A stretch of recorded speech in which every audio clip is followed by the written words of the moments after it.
everyone. Welcome to Two Doulas and a Midwife. I'm here again with Danielle and Sharon, and we're going to be talking about the third trimester. We started last week, and we're just going to carry on with all those yummy things that are happening at the end of your pregnancy. I'm a doula in Johannesburg, along with Danielle, and Sharon's a midwife in Johannesburg, and we're going to just delve into it and get really deep into that last trimester where Sharon shines with getting her moms ready. So Danielle, Sharon, do you want to introduce yourselves and then we can get started? Thank you so much. So I'm Danielle Kavanagh, a doula in Johannesburg. So I work with the midwives and gynecologists in hospitals, home births, and I just love being in that space with pregnant mummies. And Sharon, our lovely midwife, who has been around for many, many years with all her wonderful experience. So always wonderful to talk with Sharon. That's lovely. You say such nice things. So you can see that I am still here in the Drakensberg today, and I hope that the cloud is going to burn off. The dragon has been breathing smoke this morning, which is very interesting. We had a very interesting monkey encounter yesterday too. It was quite a busy day all round. And what I want to tell people is I'm hoping that this is going to encourage people to come from all over the world to see our wonderful country and to have their babies here. And when you are here, even though it's cloudy, we went to the falconry exhibition yesterday, and so it was cloudy and we were looking up a lot because I couldn't have my hat on. I'm all burnt today. So just because it's cloudy doesn't mean you're not going to get sunburned. So just put your hat on anyway. But get the vitamin D. Yes. Get the D first, then hat. Wonderful. I've been very fortunate to have two mommies who have come through to South Africa to have their babies for various reasons. One mommy landed up coming from Ireland because she, so that she could make her sister's wedding. She literally popped her 4.7 kilo baby out a few. Her sister got married.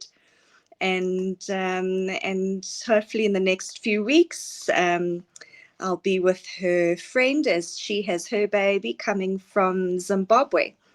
So to have her baby. So we're very lucky to.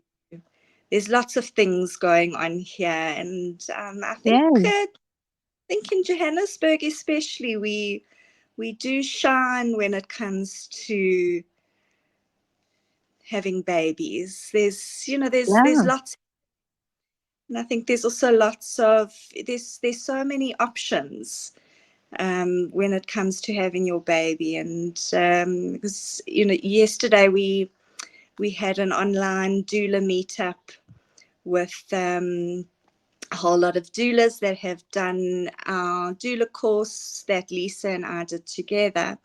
And one of the lovely doulas that Lisa and I got to meet is in Plet. And she was saying how there is little, there's so little choice when it comes to where mothers can have their babies. And because we were chatting about finding a care provider that is going to be in line with your wants and needs during your pregnancy and your birth. And here in Johannesburg there are options for moms to say, you know what, I'm not happy with what my care provider has stipulated for me, and I feel that I would like to change providers. And unfortunately, in somewhere like Plet, there are very few options for moms. There's a handful of gynaes, there's a handful of midwives, and if you're not happy, there aren't really that many options. So I think we are very fortunate in South Africa, in Johannesburg. You certainly That are. I've got a mum coming from Russia this year to have her baby here. And also, if you consider that we have more choice here regarding birth than anywhere else in the world, in that it's the only place that you can take yourself without a doctor's referral to see a specialist obstetrician. And just make an appointment to see that. If you're in the UK, of course, you don't get that. The routine is that you go and see a midwife. And if you need a referral to an obstetrician, she will then refer you. So we have such a wonderful And then if he can see you. choice. Exactly. Then you have to wait until he has a space, and hopefully you haven't had the baby before he has an opportunity to see you. But even to go and book yourself into a scan here, you can go and make an appointment to have a scan whenever you want to. And again, in the UK, you don't have that option. So we're very, very fortunate. I wish people could see just how lucky they are, that you can have your baby in a high-tech institution, or you can have your baby in a midwife-led unit. You can have your baby at home. It's entirely up to you, and choice is the thing. Put your team together and make your choices. So our take-home message is, come to South Africa. I think so. Look at this, people. Look. I know. The dragon. I hope so. The third trimester.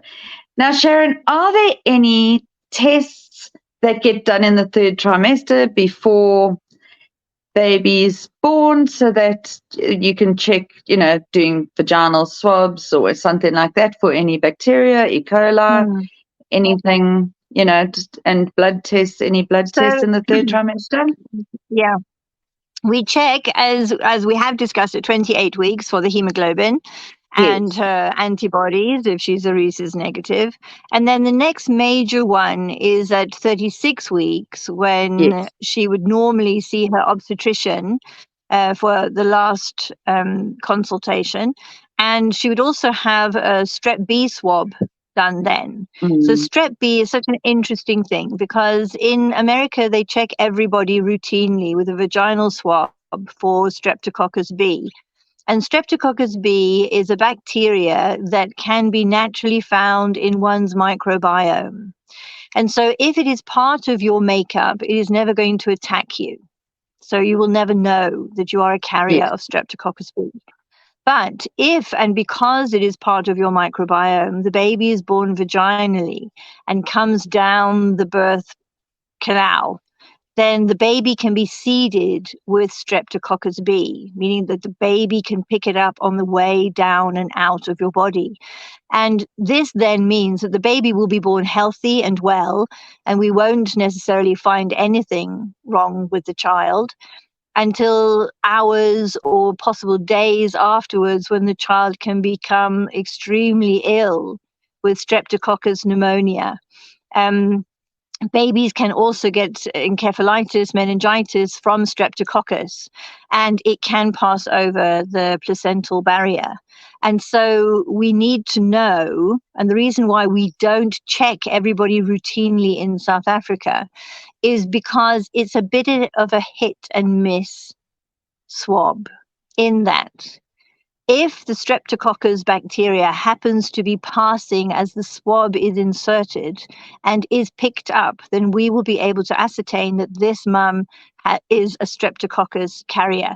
And therefore, we will give her an antibiotic through the labor in order to protect the baby from being seeded during the birth process. But if the Streptococcus wasn't just passing at that particular moment and it was not therefore identified, then the mum is going to assume that she is Streptococcus negative, so she may not be, and therefore we would not offer her the antibiotic cover and we would not know. So that's why it's not routinely checked in South Africa. In America, it's checked everywhere. And so those mums who do their research on the Google machine will understand or will wonder why they are not offered this test routinely. Most, and I think large percentage, most midwives offer the test routinely, but discuss it with the mum as to her choice, whether or not she wants to have this test. And of course, she would have to have it done at each birth, because just because she was negative the first time could just be that the bacteria wasn't on the swab at that particular time, and so still needs to be checked at the next pregnancy. What were you saying? What is the percentage? Percentage of how positive often? mums? Mm, I think it's higher than you would expect, which is probably why they do check everybody in America. I just find that it's a fairly routine thing. It's not an unusual thing to find a mum who's streptococcus carrying.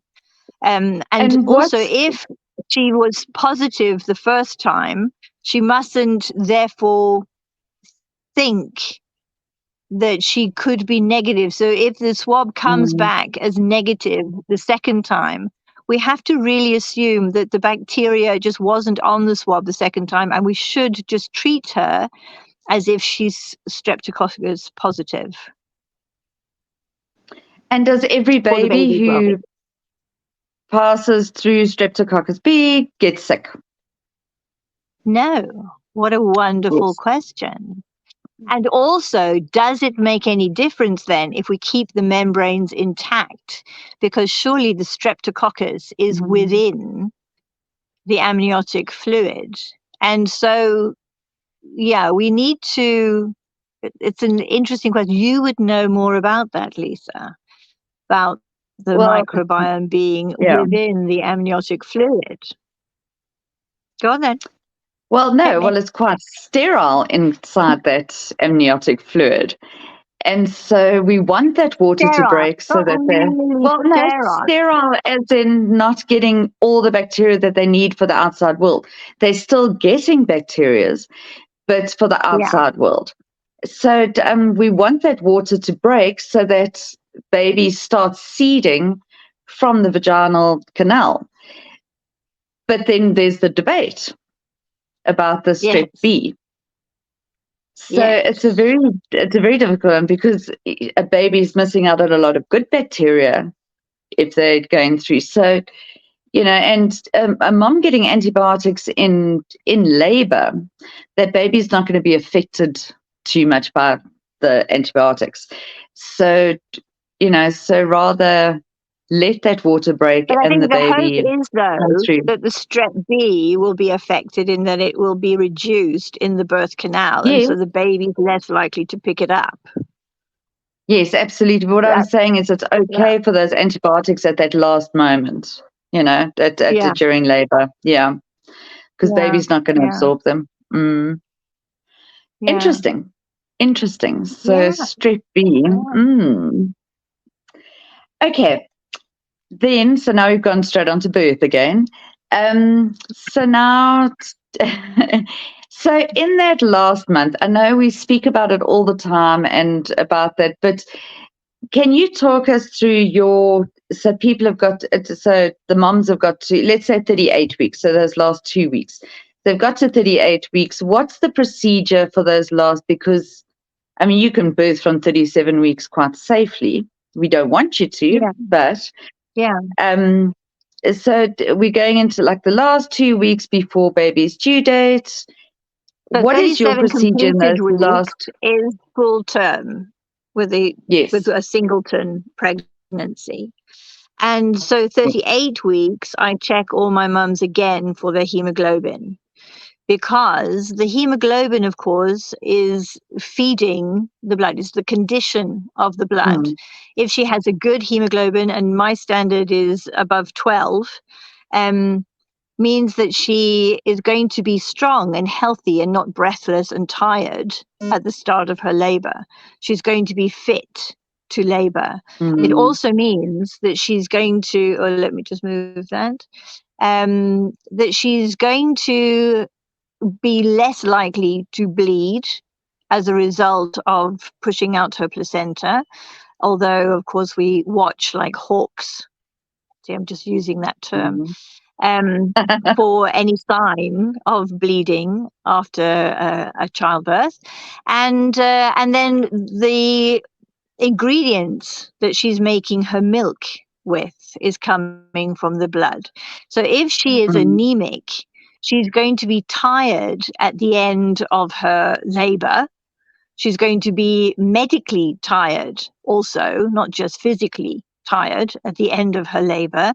If, as a result of being anemic, she then has a PPH or a postpartum hemorrhage, then she's going to be unwell at the end of her labor. And in that case, she's going to have different milk, not high quality, full fat milk for this little individual, but she's going to have scanty milk. So she's going to have a hungry baby, and she's going to be tired and breathless, have a hungry baby, have a baby who's not satisfied, have a baby who's up frequently to feed again because the milk is perhaps scanty. And so she's got a hard introduction to parenthood. Whereas if we can boost her with her diet, with healthy eating, with healthy living, and she arrives at her labor in her best health, then she's going to cruise through her childbirth in the natural, normal way, and she will have high grade milk in which to feed her baby and plump them up and have good sleep. Everybody's going to sleep well after day 4 and live a different kind of parenting experience. So obviously mums have been on supplements the whole time. So if you find that HB is quite, the hemoglobin is low, what do you do to pump it up it's for a bit birth? late then, isn't it? Because consider we checked it at 12 weeks. We checked it again at 28 weeks, and we've checked it again at 38 weeks. So all the while, we're not waiting to find at the end of her pregnancy that, oh, look, whoops, she's anemic. We started with her picture at 12 weeks to make sure that the supplements that we were introducing her to were being absorbed by her body, and we checked again at 28 weeks to make sure that those supplements were working and were the best for her personal body, and then we just had things to tweak by the end of 38 weeks. It's really a moment of reassurance for her that 36 weeks she's strep B negative, and that 38 weeks she's got a good hemoglobin, and she hasn't got any antibodies, and therefore she can arrive at her labor feeling confident and powerful and ready to have a natural, normal vaginal birth, and knowing that she's got all the goodies in her blood to share with her baby, and that they can just nuzzle in together, snuggle up, and cruise through those early weeks. And Sharon, we check so, birth is, as much as birth is a physiological thing, it is so much a psychological thing as well. And so especially, coming to those last 2 weeks, can we chat a little bit about what our moms can be doing to mentally prepare themselves? Because, it's all very well being, physically fit, physically strong. If you're going into your labor absolutely petrified of the pain, worried and anxious about, will my baby be okay? Will I manage? Will I get through this? So, or even the other way around of, I am a marathon runner, I am a walker, a climber, those mums who live in the gym 3 times a day, who focus on their physical strength and don't bother with the mental preparation for childbirth and think, but I am physically strong, so therefore this will be a walk in the park. And those other mums who think this is painful, I know pain, and therefore I'm going to manage. And then they have their first painful contractions. They don't know what to do with themselves.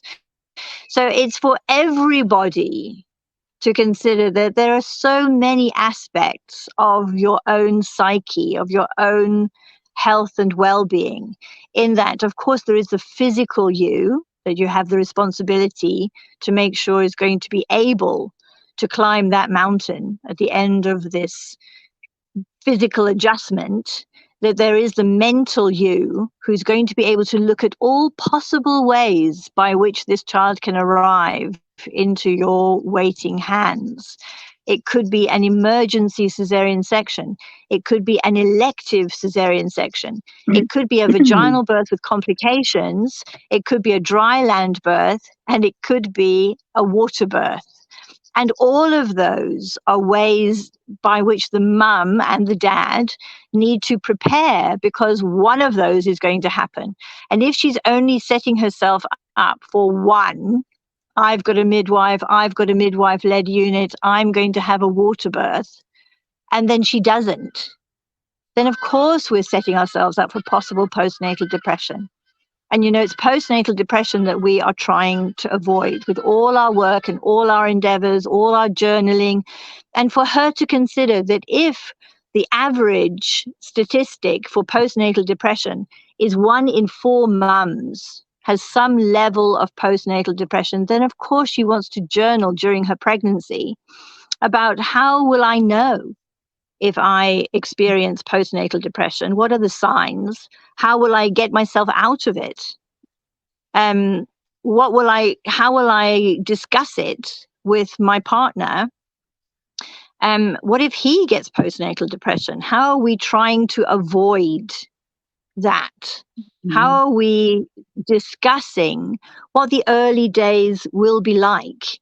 Because the way that the medical model sets you up for childbirth is it's all the focus is on how are you going to get that baby out of your body. And we reduce the importance of vaginal birth into, well, it's a choice. Do you want to try that vaginal thing? Or I can give you a date and a time and cut the baby from your body and you don't have to feel anything. And then, it's all propaganda, and we are not telling women the truth that way, because of course it's going to be painful after you've had major surgery. It's going to be painful for weeks after that. You're going to need major drugs for pain relief. And so if a woman is only setting herself up for one thing, even if she thinks she is going to have an elective cesarean section, that is her plan. She knows when she's going to stop work. She knows when she's going to have her cesarean section, and the baby has other plans. And the baby says, sorry for you, I'm coming ready or not, then, she's not going to be ready for that either. But if she is wise, she's going to discuss with her family, with her partner, all the ways that this child can be born, because then she's already looked at, if the baby needs to be born via emergency cesarean section, how do I accept that? How do I get over my possible disappointment and yet my joy and excitement at meeting my child? So if she's looking at all of those and she's journaling, she's asking herself the hard questions, then she's going to be more ready. Of course, when you have a midwife, then we are doing postnatal follow-ups. I myself visit every day for the first week after the baby's born, because I'm not just looking at how is the mum coping, I'm looking at the health of the baby, obvious. I'm looking at her breastfeeding, and I'm taking her through all the changes in breastfeeding from a day-to-day perspective, from each 24-hour period and how it changes and what to look out for tomorrow. I'm keeping the baby, we've leapt into postnatal. We're sunning the baby twice a day in order to avoid jaundice, and the dad's doing all of that. So the dad is bonding in his way, and together they are building this team that's going to be this family. If, though, you have no preparation mentally, it means that the dad thinks, oh, okay, so what is his role in the labor? He just needs to stand there and hold her hand. And then it's over, because that's the medical model, is that, you aim at this childbirth and then it's done. And then people think they're going to go back to their previous life then. and the baby will just join them on their journey instead of realizing that change Everybody is coming. says that. Yeah. Isn't that funny? You know, there's only parents that laugh at that and think, oh, that's such a joke. And yet still we don't change the advert to, come on, people, this is the 21st century. And we need to realize that change is changing each one of us, right down to the grandparents. Grandparents are going to be grandparents for the first time. This is the first baby. Siblings are going to be, I nearly said Older ejected. siblings. Yeah. Well, yes, they're going to be more grown up. They're going to be different. Everybody is going to be changed by this event. And if we could really have more time for discussion rather than Googling, then we would be more prepared mentally. But then we also have to look at the emotional preparation and, of course, the spiritual preparation, because the spiritual is so interesting in the modern world, because spiritually people very often have been brought up as children with a religious guidance, and then a great number of people have turned away from religion, but they are still spiritually seeking. And when they are parents, of course, for the first time, they're going to be responsible for somebody else's belief system. And so they need to explore, what is our belief system? If we've turned away from religious dogma, what are we celebrating? What rituals do we celebrate? And Daniel, you have to explain your side of things, but from a Christian point of view, you know, is Christmas about a man in a red suit? Is it about present sharing? Or is it about a baby in a manger? What do we teach the children? And particularly when people have had religious guidance as children, when they were in trouble, they always had something to turn to. When they couldn't talk to their parents, they had a guardian angel, or they could go and light a candle, or, you know, they had somebody to talk to.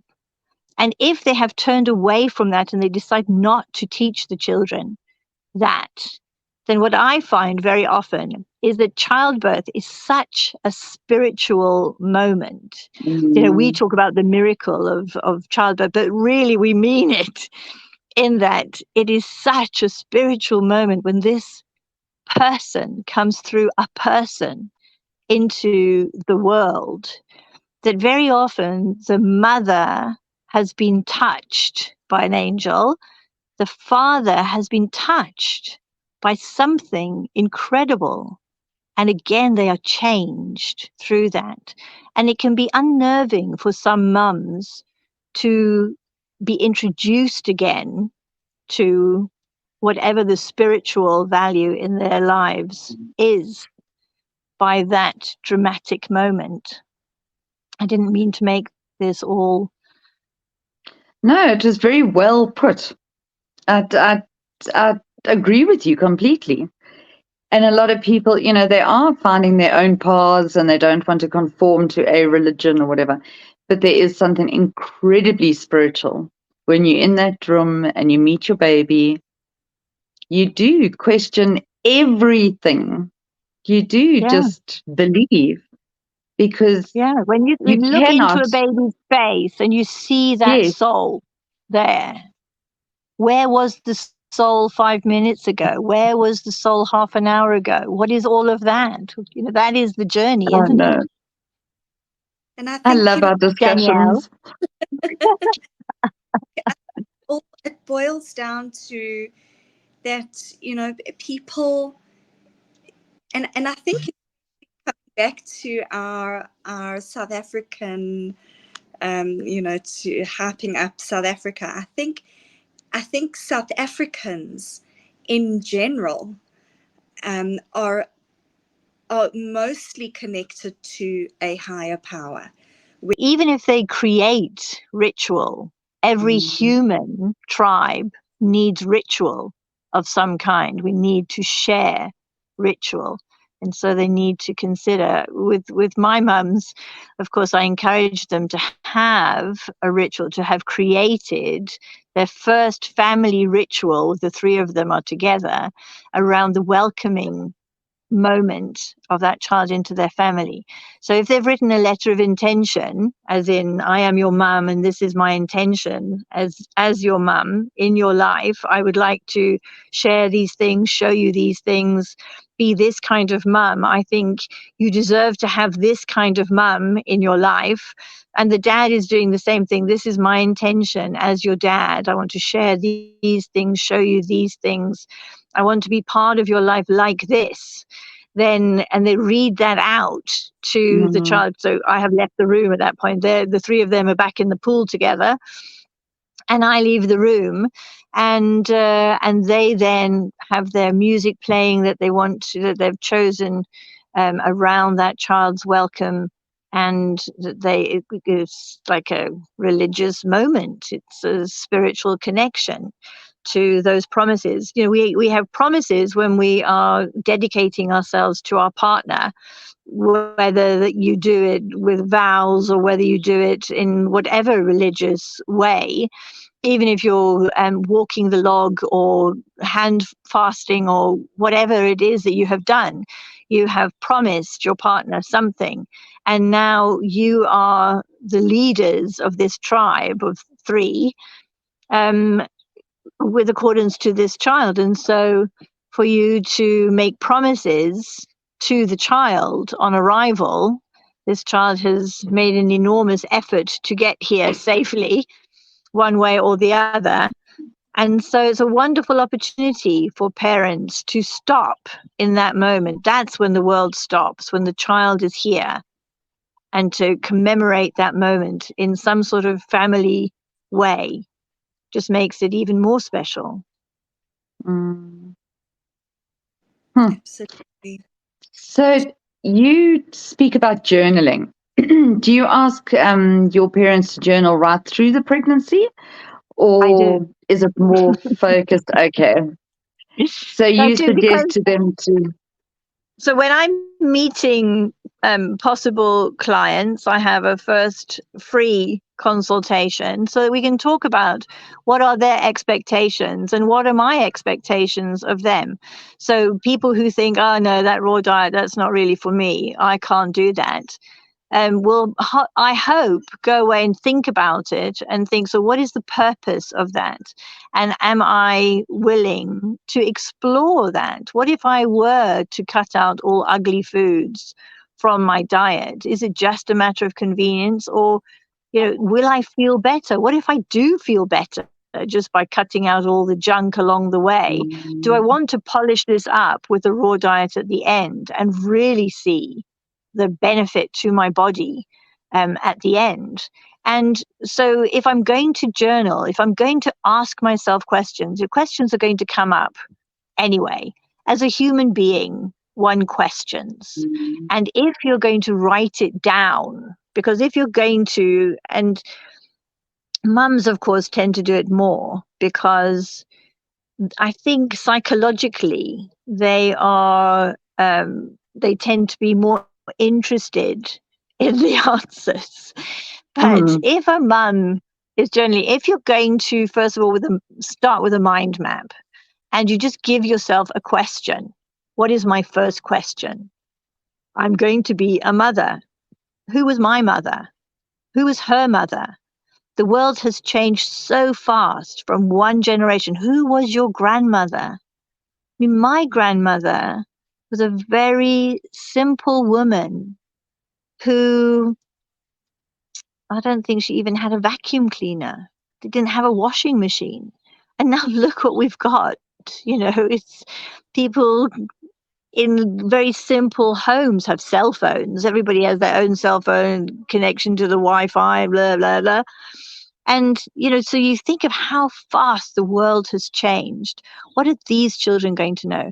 So if you're looking at, so how did my grandmother raise my mother in her time? I mean, they just come out of the Second World War, you know, they're still on food stamps. Well, they're during the Second World War. And they were on food stamps and rations, and the world was a hard place, and you had one meal. You might have had bread and butter for your breakfast and bread before you went to your bed at night, and you'd have a big stew or something during the day that would tide you over. And now we have 5 meals, and we're starving if we haven't had our 11sies. We're starving if we haven't had our breakfast. And we're not starving. The food that we're eating in the modern world is killing us. And we're either dying of famine or we're dying of excess.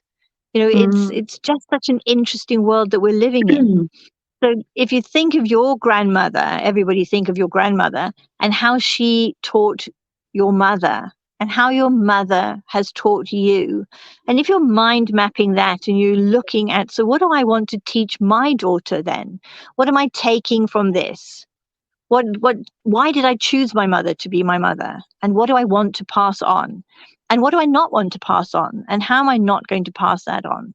And what is important to me as this mother? Because if you're going to be a cognitive parent, you're going to change the world.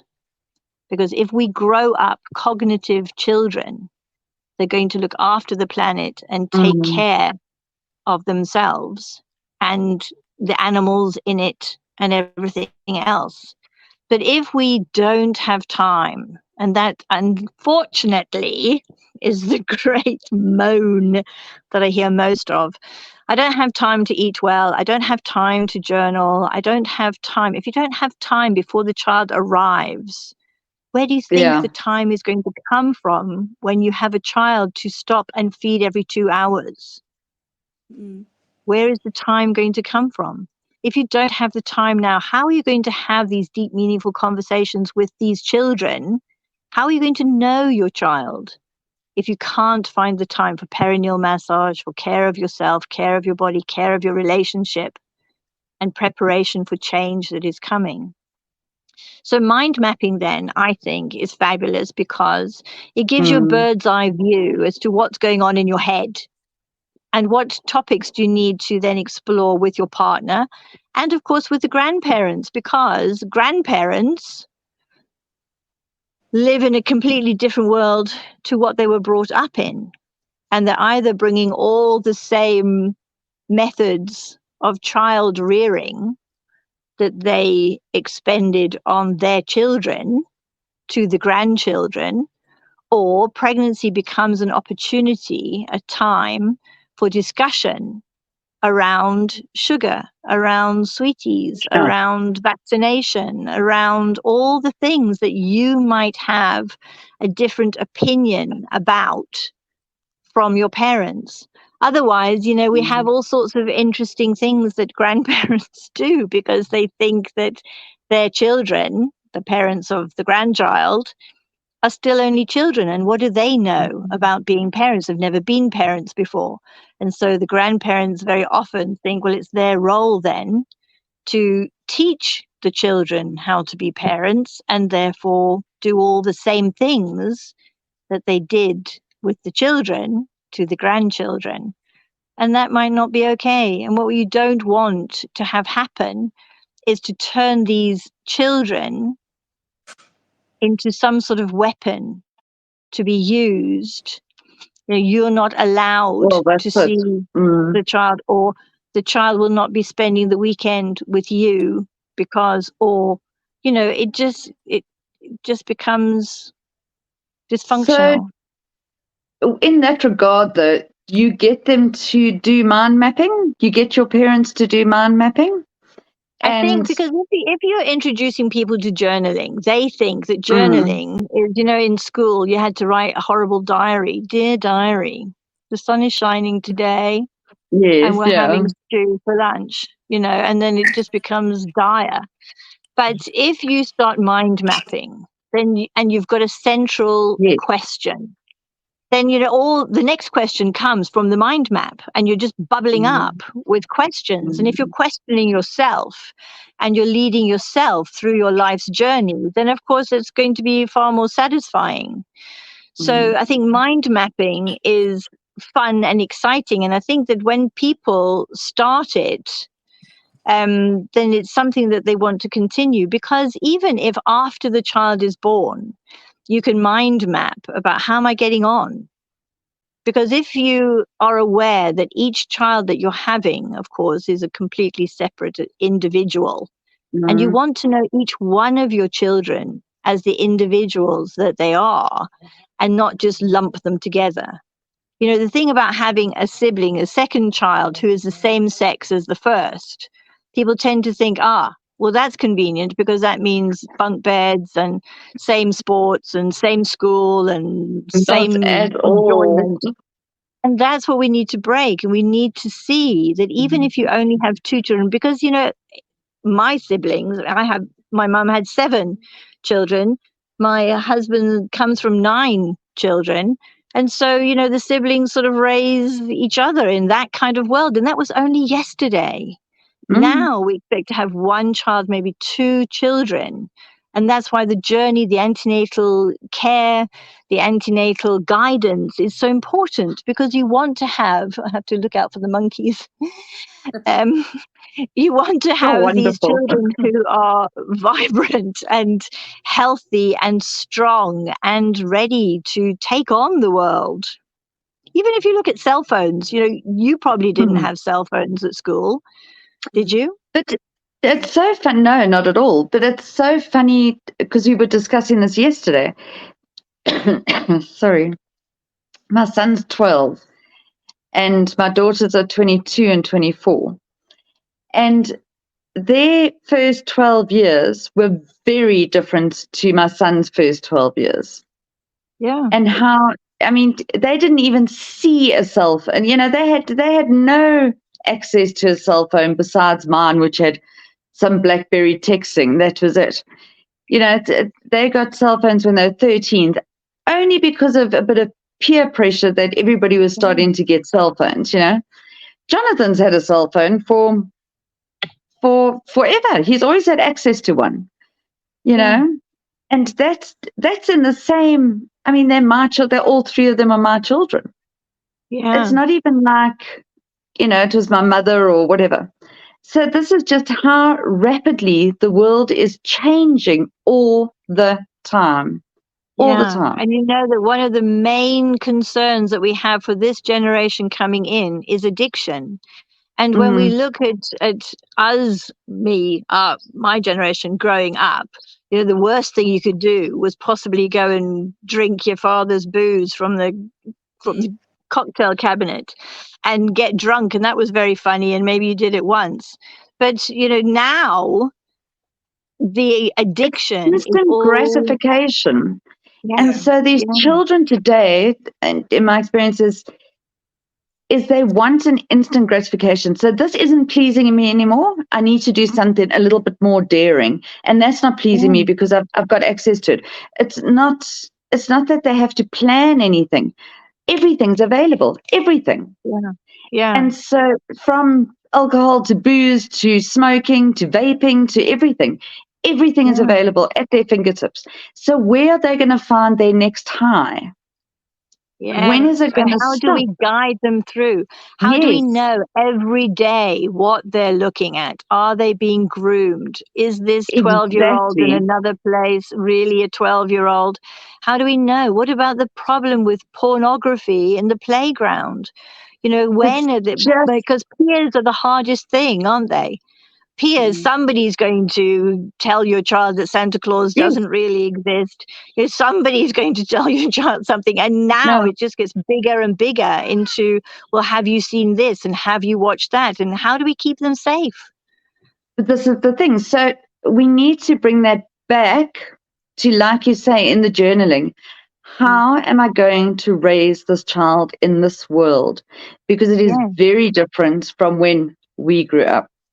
Yes, and who is my village? You know, if it takes a village to raise a child, who is my village? Not just the grandparents. Yes. So who are the friends that we're going to, and I found, well, I personally did, and I know all my friends as well, you find your village when your children start school. That was the, Yeah. you've got your family village, but you meet the other parents and you start this village of children that are growing up at the same time. And if you can find a like-minded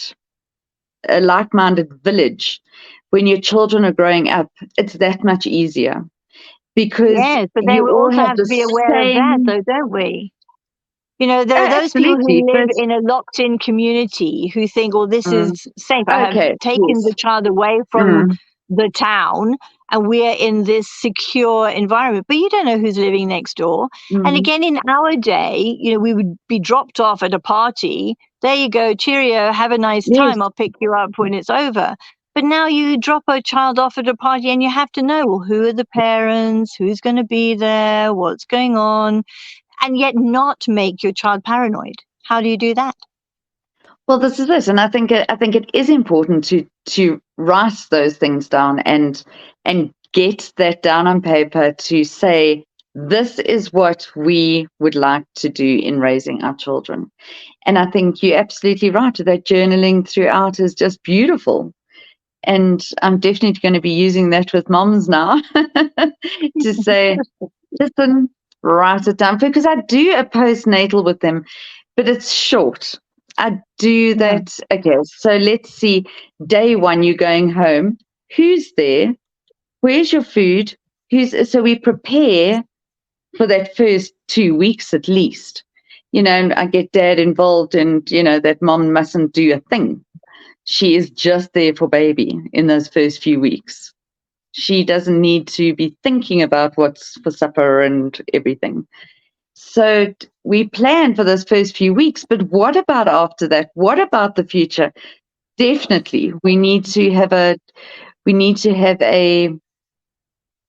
manifest on what we are going to do.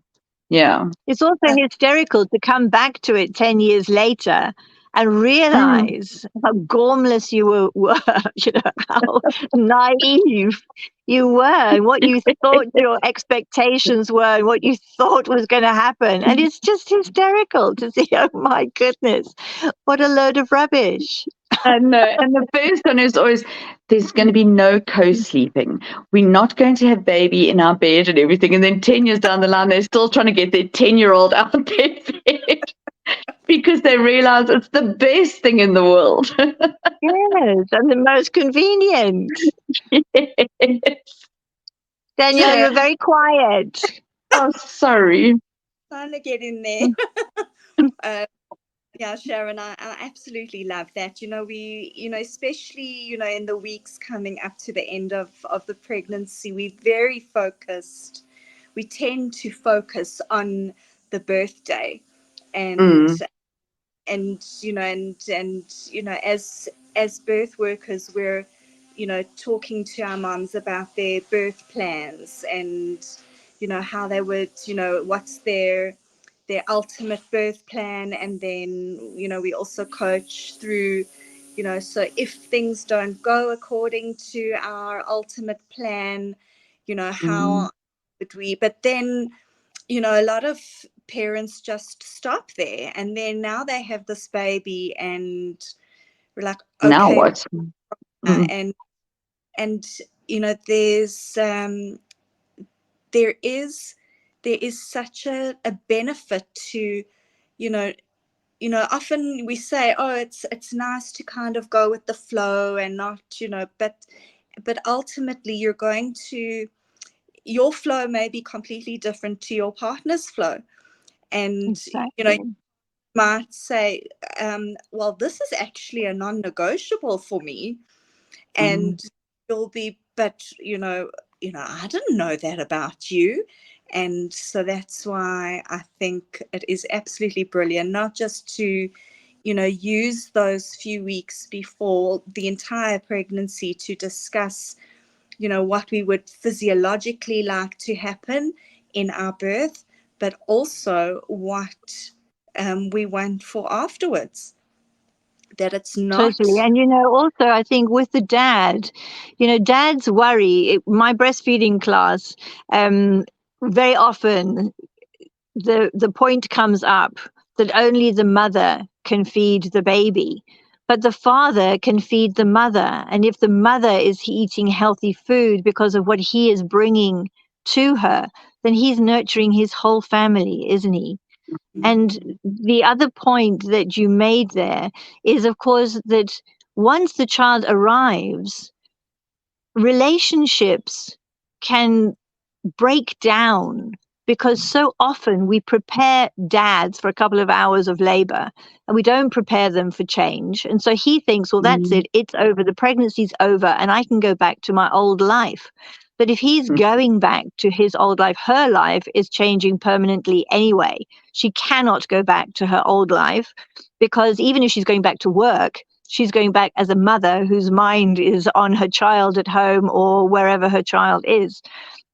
So her life is changing. And of course, her time is spent with this most needy new person.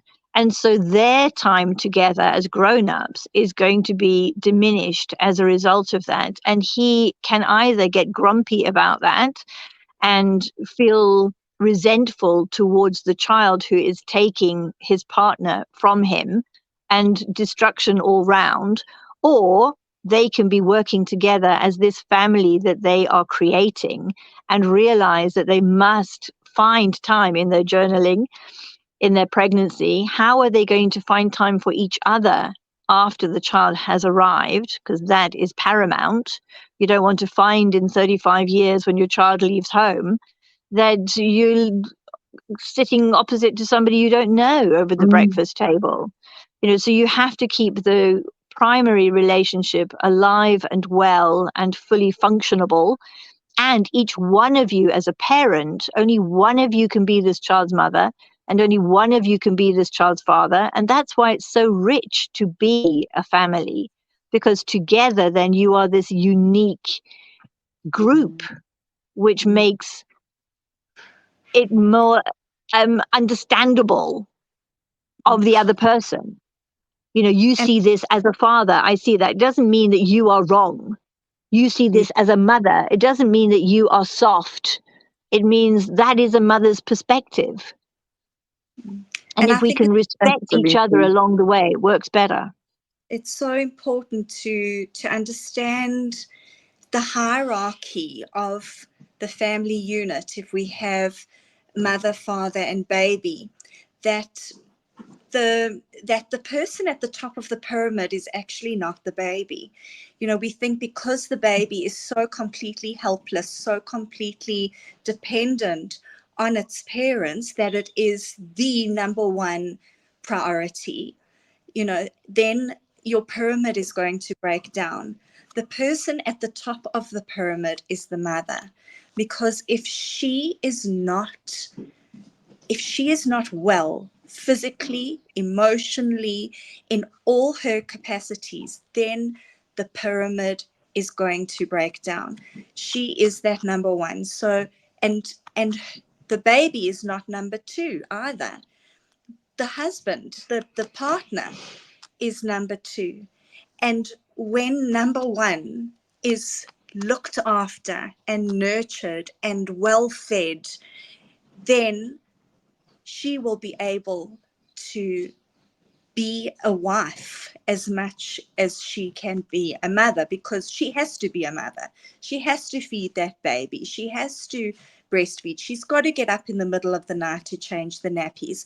But if she is looked after, then she will be able to have that physical and emotional, her cups will be full, so that if she's not running on empty. If she's running on empty, then she's giving, she's being, half as good a mother as she can possibly be, and, and almost nothing of a wife.